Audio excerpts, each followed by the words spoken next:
All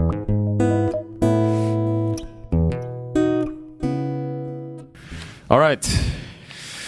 Welcome to the Value Investor TV podcast. This is the podcast that helps you grow your wealth, and become financially independent. My name is Becco, and my partner Henri. Hello.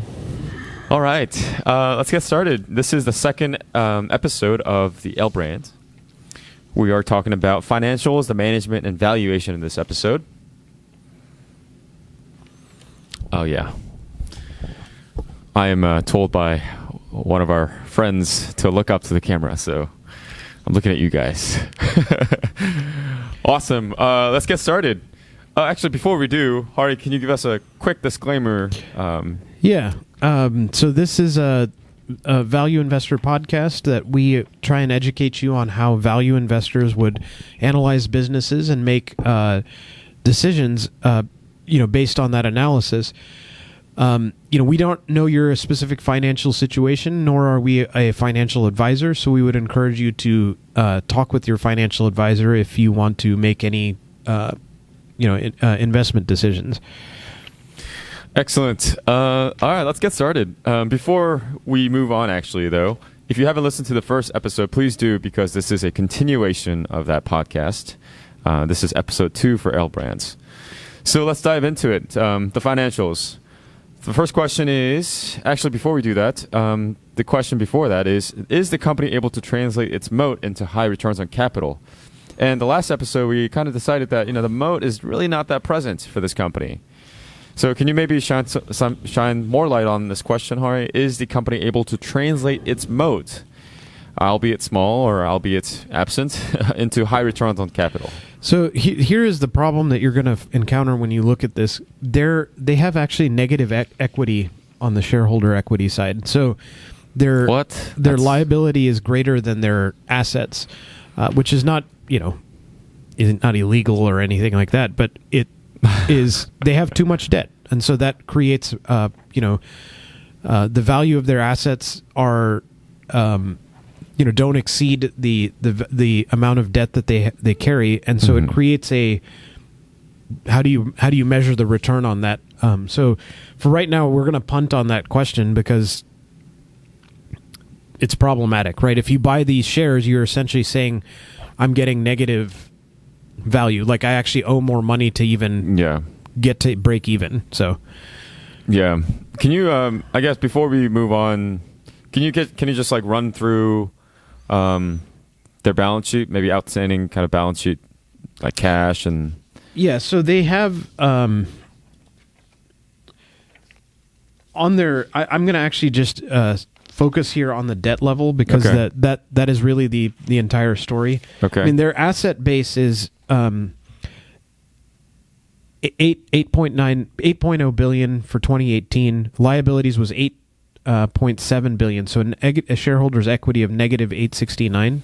I see. That's total liability and total assets? Yeah. Okay. And on the debt side, long-term debt side, they have 5.1 billion, of which 2.5 is due by 2023. Oh. And the remaining is due after 2027, so 2.4 billion. So the number isn't as daunting as it looks, and they do have, I don't have the cash number in front of me. It's over $1 billion, if I remember correctly.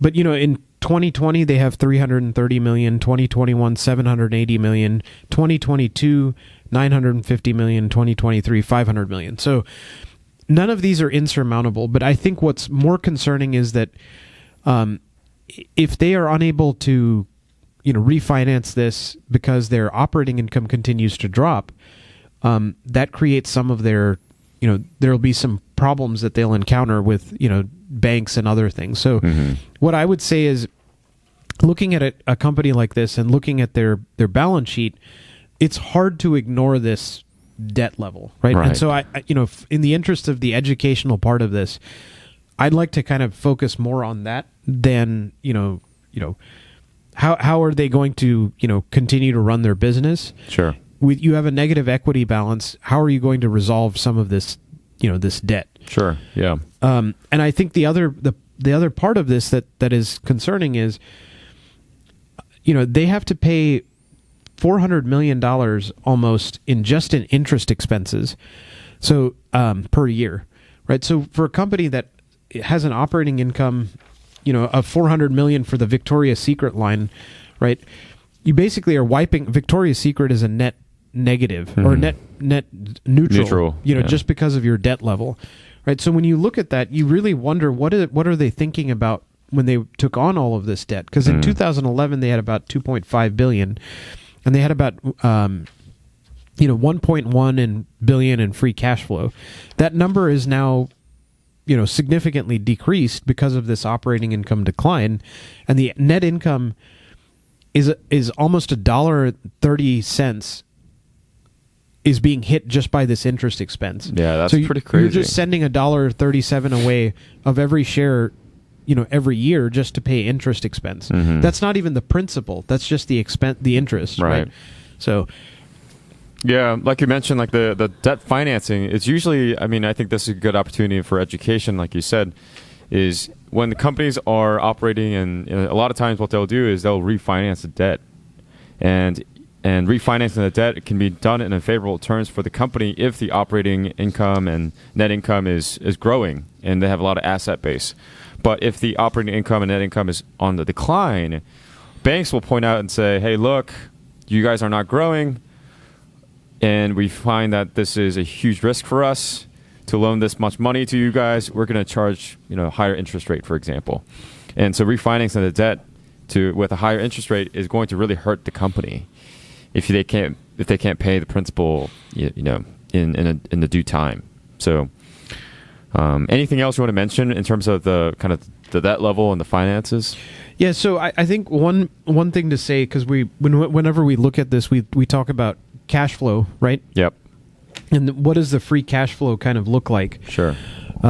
So they had in 2016 net cash flow from operations was 1.9 billion. Depreciation, so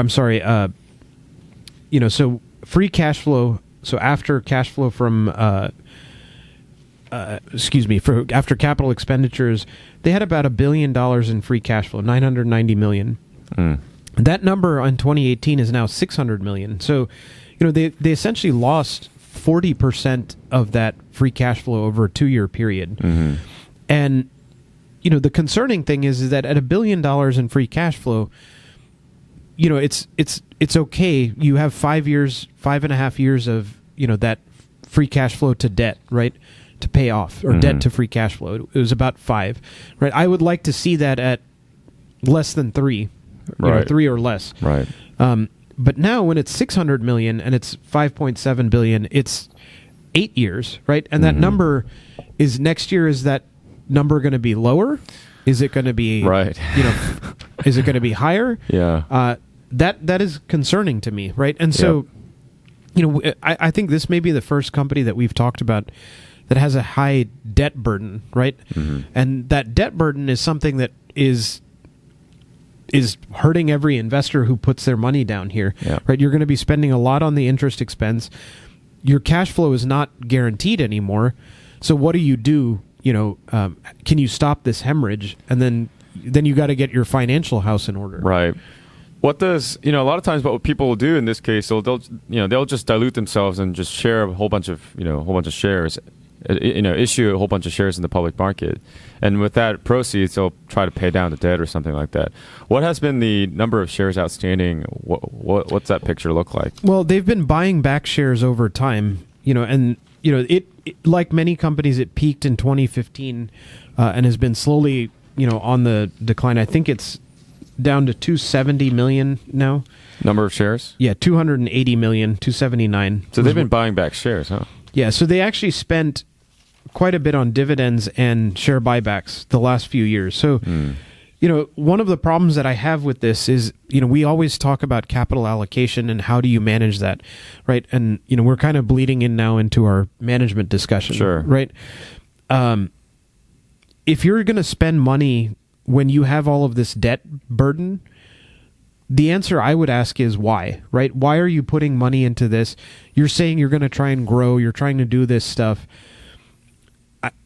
I'm spending a dollar is coming out of my pocket for every share that I own, $1.30 that because you guys are have a heavy debt load, right? So get rid of that, and then I get an extra immediately get more money in my pocket. That to me is very concerning because I think paying a dividend is a worthless exercise. Now they've pared that back, but why didn't you notice this before, right?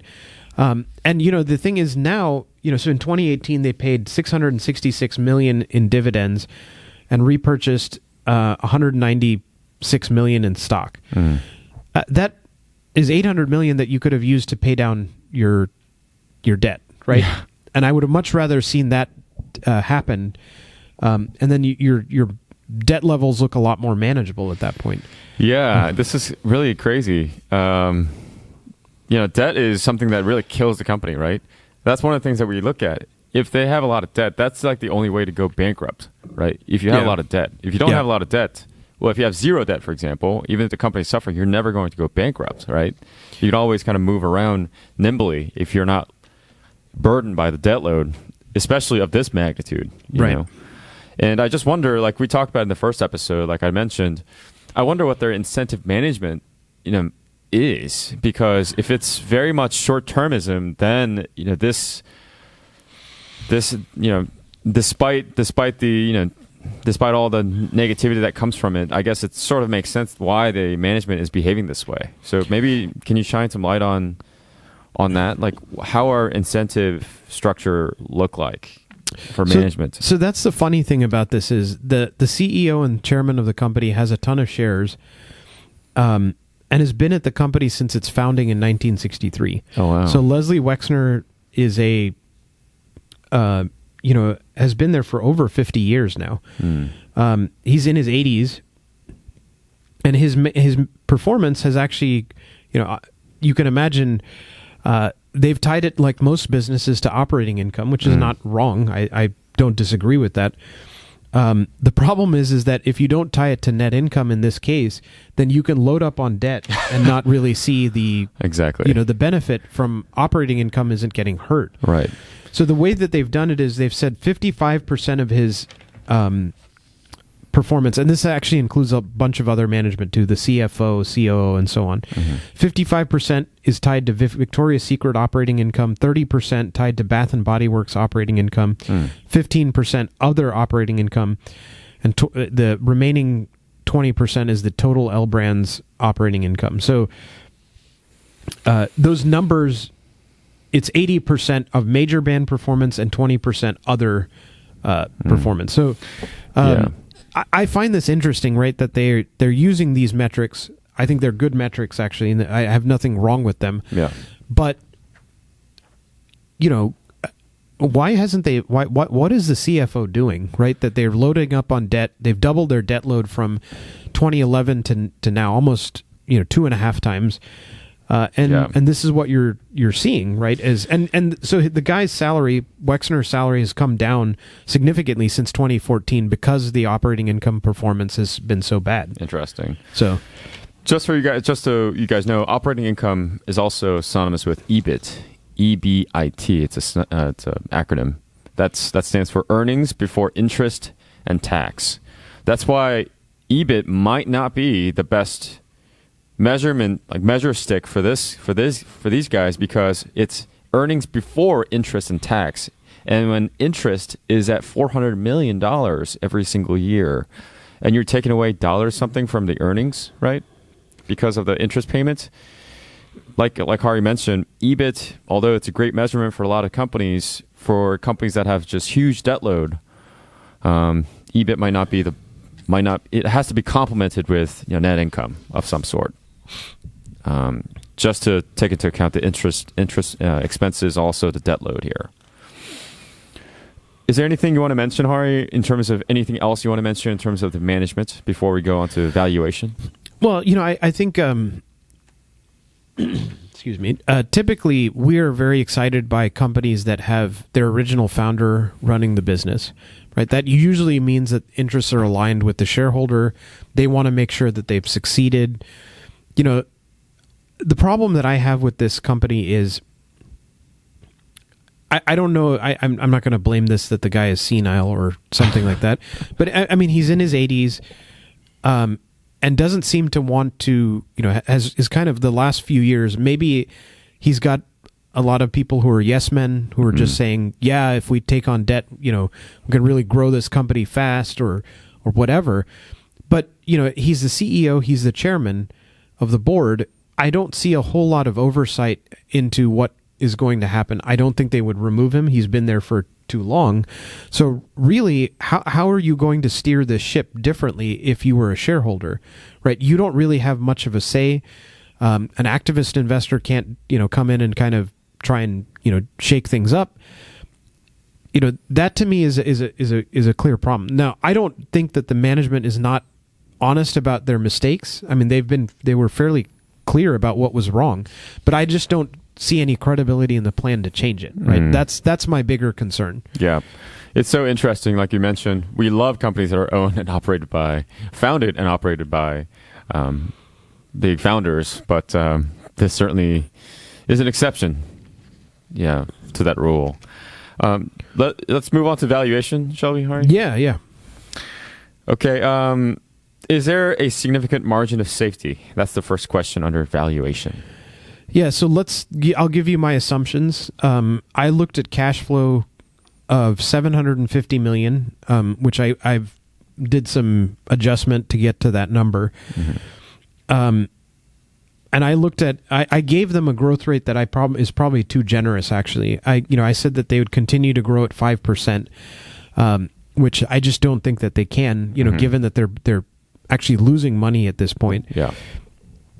And, so for the next 10 years that they would continue to grow at 5%. So essentially a little bit above inflation. Discount rate always is 10%. They had 279 million shares outstanding, and then including their debt level of $5.74 billion. So what I got out of that was a intrinsic value of $19 a share and a margin of safety of $9 a share. So $9.60. So here's the thing about that, right? Which is why you don't, this is a formula, right? There are other questions that we have to ask ourselves. And, Becco, if you want to, say those as part of the checklist, I think that actually will color why, these numbers I think are meaningless in some ways. So Sure. So the subsequent questions here we have under valuation is, number one, can I reasonably estimate cash flows into the future given what I know about the business? The second question after that is it possible that the downside risk here is unknowable, and does margin of safety provide an asymmetrical risk-reward ratio? Yeah, so those two questions are really asking the thing is this something that's stable, right, that I can even understand what's going on? Well, their earnings on the cash flow side, free cash flow has dropped 40% in 2 years. Are you comfortable with estimating into the future what those cash flows are going to be? I'm not. I'm certainly not comfortable with that measurement. And and the second question is there a downside risk here that's unknowable? I think the downside risk here is scary, honestly, right? Yeah. It could be it's quite scary. Could potentially be a debt burden that's unsustainable, leading to bankruptcy. As they continue to try to keep these two companies together, it may be more and more difficult to get a good favorable price, for one or the other, right? Or if they try and spin it off, it may not be they may not get what they want out of it. So yeah, I would say, even though we've put together these numbers, at what price would you feel comfortable? What margin of safety would you feel comfortable, to be okay with this? I mean, I don't adjust that number. I say 50%, right? But I'm not comfortable with the growth rates that I'm estimating. Should I be putting a negative growth rate into this, assessment? In which case the number may be zero, right? That I would have to be paying pennies to get, to be comfortable with buying this stock. Yeah. Yeah. There's really a lot of unknowns here, and it is projecting out to the future for a company like this that that's kind of unstable in terms of management and the debt level and things like that. Everything that we talked about and decline in the sales and all those things in the first episode. Like you mentioned, I feel very uncomfortable, even if the price is 9, because again, here's another perspective. What is the you're losing on the opportunity, right? Opportunity to invest in other things. So if you have the opportunity to invest in something like this versus some other things that didn't have any of these problems and is growing healthily, and the balance sheet looks very healthy, all those things. What is your opportunity cost there, right? Yeah, so I think there's one of the feedback that we got was someone was asking, can you talk about these companies in reference to some of the great books that we had mentioned in one of our earlier podcasts, right? And, this kind of falls into a weird value trap kind of group, right? This is certainly not a Peter Lynch, growth at a fair price or a growth at a reasonable price. This is certainly not, something that Buffett or Munger would talk about, as far as it's not a cigar butt, because it has negative equity. There's what I would be concerned about is, am I catching a falling knife, right? That this thing is on its way down. I'm going to catch it, and I'm going to grab the knife, the blade end of the knife as it's going. What I would be very interested in seeing is them spinning off Bath and Body Works, and I would be all over that. Yeah, I'd be all over a spinoff here. And so, we haven't talked much about spinoffs, but that is the way to unlock shareholder value. Here is to spin this business off, the Bath and Body Works side, and let that continue to ride on its own, and then keep Victoria's Secret, as the primary focus for one management team. Yeah. Bath and Body Works, liberate them from debt load, liberate them from the incompetence of perhaps management here, and they could fly. Yeah. All right. Anything else you want to add before we close out, Henri? So I think we've mentioned this a little bit before, but it is valuable to read up on companies, even if going into it that you may not be investing in it, right? And that sounds like a kind of a academic exercise or something like that you're just reading these things just to learn and stuff like that. But I will tell you, all learning is cumulative in investing. You learn about businesses, you apply that knowledge. Something that you find out randomly in one company helps you understand another business. The more you do this, the better you get at it, right? What we are trying to teach you is to learn how to do this for yourself, right? Becco and I are not going to be holding your hand 20 years from now, in doing this stuff. I mean, maybe the podcast will be there to help you, but you guys have to find your own businesses and really understand them. That's what we're trying to help you do, is walk through this process, use a checklist. So I would encourage you to do that and to read your own annual report, and maybe set a target for yourself. Read one of these a week, for a year, and just see that it's really not that difficult, right? I mean, Becco, how long do you think it took you to really read up on a company like this? I would say if you really dedicate yourself 3 months to 6 months, you can really get a good grasp on kind of the concept. And just reading an annual report itself, once you have those concepts, it probably takes you, if you do a deep dive, it probably takes you like somewhere between 3 to 6 hours. But if you kind of cursory look and try to understand just the basics, it probably takes you 2 to 3 hours. Yeah, and I would say, for me, 2 to 3 hours is when I find out, is it a go or no go? And then I do more research, and sometimes that's even in an hour, right? Yeah. But I think the value of doing that is, the more you do this, the more you find, that you're able to filter these things quicker. You're able to, understand them better. And then you have a knowledge base that, I read about that company a couple of years ago. And now I'm updating myself on, what's going on. Right. And I can tell you now, after doing this for so long, that almost every company I have some knowledge of. I may not have a deep knowledge of it, but then when I come back to it, I'm refreshing myself. I'm seeing that I can go back and refer to notes that I may have taken, and see how things have changed over time. But this is an incredibly, valuable thing. And, the thing that's crazy to me is if I went and went to a clinic and worked for 2 hours, right? And I did this 30 years from now, it would be about the same amount of money, relative to inflation that I would get. But when I have $100 now, and I have 100 times that in 20 years, it's the same amount of time that it takes for me to make the investment decision, right? This thing scales infinitely, right? The more money I have, the more money I can invest and make, going forward. So spending your time learning this stuff is really, really valuable. And then you will find when you have more money to invest that it doesn't take more time to do that. You just now have the knowledge base that's built up. So start now when you don't have money and start growing your wealth. And then when you do, then you can actually use it effectively. Couldn't agree with you more on that, Henri. I think it takes time. And also, I am a bit impatient at times. I just like to get down and learn the thing and then move on. But this is a lifelong exercise that I found, and I think time is your friend in value investing, whether it be investing it in itself or learning about investing.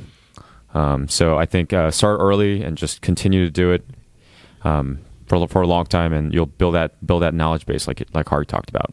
Yep. All right, guys. Thank you guys for listening. This was very interesting, L Brands. Thank you, Henri, for leading the conversation. We'll see you on the next episode. Thank you. Thanks.